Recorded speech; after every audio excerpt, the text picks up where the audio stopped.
একটাই জীবন, এই জন্য বলে life is call one time offer. জীবন একটা সময়ের সুযোগ। এসি, ফ্রিজ, টিভি, ওয়াশিং মেশিনের অফার অনেক পাওয়া যায়, কিন্তু জীবনের অফার একবার। একটা কথা রয়েছে হিন্দিতে, কি বিতে হুয়ে পল কবি বাপস নেই আতে।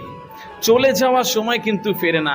একদিন যখন চলে যাচ্ছে, ওই একদিনটাতে কিন্তু আর ফেরত পাওয়া যায় না। ওই একদিনে কত কি করা যেত আমরা কখনো চিন্তাই করিনি। এই চিন্তাটা করে আজকে ওখানে বসে থেকো যে জীবনে এমন একজন সেরা মানুষ তৈরি হব, পুরো পৃথিবী আমার কাছে ঝুঁকবে। এরপরে একটু জানতে চেয়ে নিই যে খিদিরপুরের মেয়েরা কেমন আছে। কেমন আছো সবাই? শোনা যায় না, কেমন আছো? আওয়াজ নেই। কি হলো খিদিরপুরের মেয়েরা? কেমন আছো সবাই? এরকম একটা দুর্দান্ত সাউন্ড লাগবে, ঝলমলে সাউন্ড।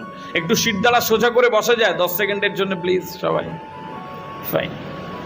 তোমরা নাম শুনে থাকবে মির্জা গালিব।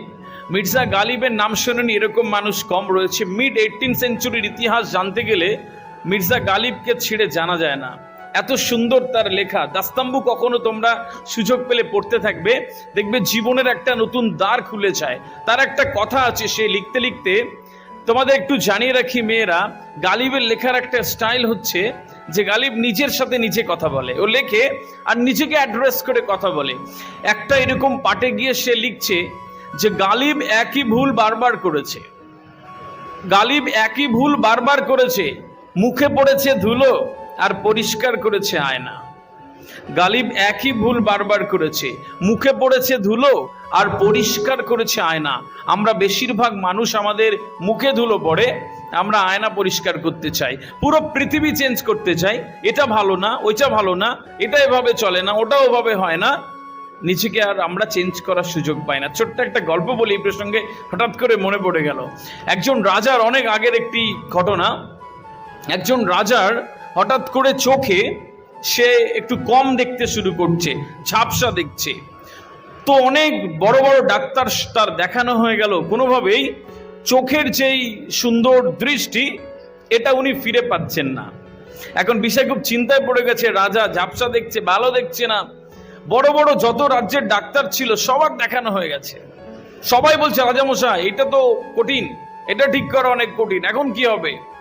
রাজামশাই চিন্তায় পড়ে গেলেন। হঠাৎ করে রাজদরবারে একজন দরবেশের আবির্ভাব হলো। বলছে রাজামশাই সমস্যা আছে, সমাধানও রয়েছে। বলছে কি? বলছে আপনার রাজ্যের ওই একদম শেষে একটা কুটিরের মধ্যে জঙ্গলের কাছে একজন সাধু থাকে।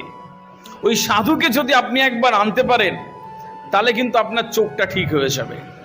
তো বলছে ঠিক আছে, অবশ্যই। সেনাপতিকে ডাকলো, একদম দুর্দান্ত একটা ইনস্ট্রাকশন, তক্ষুনি চলে যাও, ওই সাধুকে নিয়ে আসো। সবাই চলে গেল সদল বলে সেনাপতির সাথে, যে সাধুকে রাজদরবারে নিয়ে আসতে হবে। চলে গেল জঙ্গলের মধ্যে, দেখা গেল ছোট্ট কুটিরের মধ্যে ধ্যান করছে সাধু। গিয়ে বললো রাজামশাই ডেকেছে, ধ্যান ভাঙে না। অনেকক্ষণ অপেক্ষা করার পরে যখন চোখ খুললো, বুঝলো কি হয়েছে, তোমরা কারা, কি চাও? বলছে রাজামশাই ডেকেছে, এখানে অপেক্ষা করছি এতক্ষণ ধরে, এখনই যেতে হবে আপনাকে। তো ঠিক আছে, যাই হোক, রাজামশাই ডেকেছে, তার রাজ্যে থাকছে। সে চলে গেল রাজদরবারে। রাজদরবারে পৌঁছানো মাত্রই রাজা উঠে দাঁড়িয়ে বলছে আমি তো আপনার অপেক্ষা করছি, চোখে ভালো দেখতে পাচ্ছি না, এই সমস্যা, কি করা যায়? বলছে ঠিক আছে, সমাধান আছে। তো অনেক চোখ টোক পরীক্ষা টরীক্ষা করার পরে অনেক টোটকা দিল, আর বলল যে আপনি একটু লাল লাল জিনিস বেশি দেখবেন, লাল জিনিস আপনাকে বেশি দেখতে হবে। লাল লাল যত জিনিস যত বেশি, যত দ্রুত দেখবেন চোখ ভালো হবে। বলে সাধু মশাই চলে গেল। রাজা বুঝে গেল বাকি টোটকার সাথে আমাকে লাল দেখতে হবে। এখন রাজার মাথায় একটাই চিন্তা খেয়াল হচ্ছে যে আমাকে দ্রুত চোখটা সারাতে হবে, ঝাপসা দেখছি, এত রাজ্যপাট সামলাবো কি করে? ব্যাস, যেমন ভাবা তেমন কাজ। সেনাপতিকে ডাকলো, সমস্ত মন্ত্রী মহোদয়কে ডাকলো, ডেকে একটা ইনস্ট্রাকশন দিয়ে দিল, আমাকে লাল দেখতে হবে। যাও রাস্তার রং লাল করে দাও, যাও সমস্ত বিল্ডিং লাল করে দাও, গাছের পাতা সবুজ লাল করে দাও, চারিদিকে বাড়ি ঘরদোর জানলার পর্দা যা যা আছে সব লাল করে দাও। কোষাগারে যত টাকা ছিল সব লাল করতে লেগে গেল রাজ্য, সব লাল করতে লেগে গেল। রাস্তা লাল হচ্ছে, গাছপালা লাল হচ্ছে, প্রাসাদ লাল হচ্ছে, পাঁচিল লাল হচ্ছে, সব লাল। এখন এই করতে করতে রাজামশাইয়ের মোটামুটি যখন একটু মনে হলো যে এবার সাধুকে দেখা হবে, তখন রাজামশাইয়ের কোষাগার মোটামুটি ফাঁকা হয়ে গেছে। রাজ্য চালানোর মতন আর পয়সা নেই, সে সব লাল করতে গিয়ে ব্যয়, প্রচুর খরচ। তো যাই হোক, অনেকদিন লাল দেখলো, চোখটা আস্তে আস্তে যখন ঠিক হচ্ছে এবং ভালো হয়ে গেল, তখন রাজামশাই অনেক খুশি হয়ে গেল, বাহ সাধু তো ঠিক বলে গেল।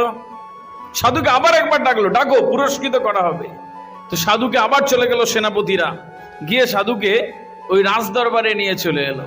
রাজদরবারে নিয়ে এসে রাজামশাই তাকে যখন প্রশংসা করছে, আর রাজামশাই সাথে এটাও বলছে, কিন্তু সাধু, যে তোমার জন্য আমার রাজদরবারে সব শেষ হয়ে গেল। বলছে কেন, কি হলো? বলছে লাল দেখতে গিয়ে তো আমি সব শেষ করে ফেলেছি। বলছে মানে? বলছে সব লাল করে দিয়েছি। আস্তে আস্তে ভাবছে সাধু, যখন দেখছে সত্যি সব লাল, তখন এত গুরুত্ব দেয়নি। বলছে আপনি লাল দেখতে সব শেষ করে ফেললেন, এটা কেন করলেন আপনি? বলছে তুমি তো বলে দিয়েছো লাল দেখতে হবে। বলছে আমি লাল দেখতে হবে বলেছি, আমি তো বলিনি যে সব লাল করে দাও। একটা লাল চশমা পরলেই তো সব লাল দেখা হয়েছে, একটা লাল চশমা পরলেই তো সব লাল হয়ে যেত, সব লাল করার কি দরকার ছিল? তো পৃথিবী বদলাতে গেছিল। ডিয়ার স্টুডেন্ট, ছোট্ট একটা গল্প কানের মধ্যে গুঁজে নাও আজকে, যে আমরা পৃথিবী বদলাতে চাই। ও ভালো না, ও খারাপ, একই ফ্যানের নিচে বসা যায় নাকি? ওই বলেছিল, মাথা গরম হয়ে গেছে, রাতেই বলেছে, পড়বো না এখন, মুড অফ। পৃথিবী বদলাতে চাই, পৃথিবী বদলাতে যাবে না আজকের পর থেকে। পৃথিবী বদলানোর দরকার নেই, নিজেকে বদলাবে, নিজেকে বিশ্বাস করতে হবে। যে নিজেকে বিশ্বাস করে না, যে নিজেকে মূল্য দেয় না, এই পৃথিবীর কেউ তাকে মূল্য দেয় না।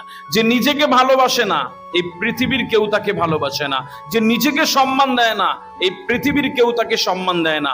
সম্মানিত উপস্থিতি এবং মেয়েরা, একদম প্রথমেই এই নিজেকে বিশ্বাস করা, নিজেকে সম্মান করা, নিজেকে পরিবর্তন করার মধ্যে কিন্তু তোমার একটা দুর্দান্ত ভবিষ্যৎ রয়েছে।